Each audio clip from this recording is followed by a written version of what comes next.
Mark Walsh here, founder of Embodied Yoga Principles.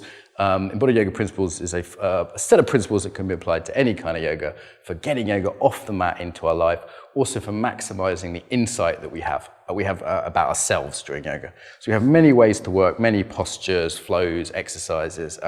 Here's one super simple one that I'm going to show you now. Okay, so we have 3 volunteers today. They've done about an hour, maximum, not even an hour yet, of embodied yoga with me. Question. It's philosophical, a big question. There's no right answer, so don't worry, you can't get this wrong.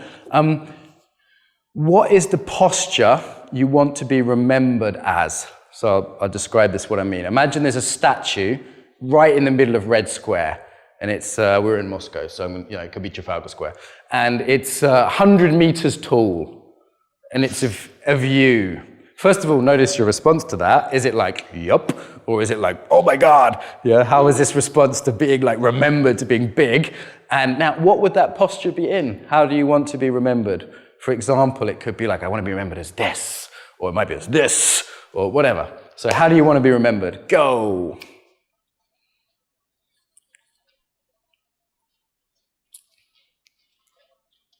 No, there's no right or wrong answer, so I'm genuinely curious here, so I'm not going to tell you off or tell you you've done it wrong. Okay, so we have 3 postures. So we have one kind of taking up space posture, which is one of the classic UAP postures. And what is it about this that you like? The whole vault is a kind of big. Great, got it. That's big. It's big. Sometimes it's just intuitive. And what about this? Is it just intuitive? Or? Listening to your heart. And that sounds like that's important to you. Well, we've only just met, but my sense is that's an important thing in your life.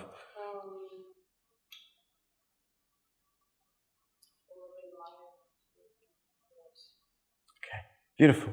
Okay, and then we have warrior posture over here. Kate, why did you choose warrior posture? It's something about struggle, something trying to be honest every day.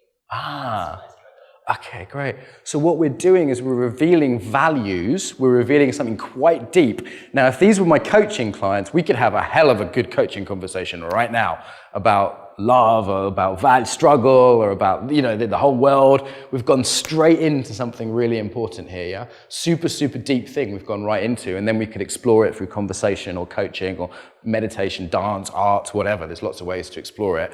We've gone right in at the deep end here. Little shake, little shake.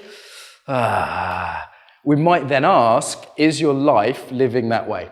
So I've asked them how they want to be remembered, because that sort of shows like this big picture, but that they could then ask, are you living according to that value? Are you living that way? Does that make sense? Out of 10, 10 being completely that way, 0 being not at all that way, how much are you living according to that way? 7, 8... Not sure. You can be 10. Don't be sure. An 8. Okay, great. And what might it take in your life to get from a 7 or an 8 to a 10? What specific things could you do to get to a 9, an 8, or whatever the next step is? And again, we've got a coaching inquiry right there. I'm not going to ask them on camera, but we could go into that. Yeah.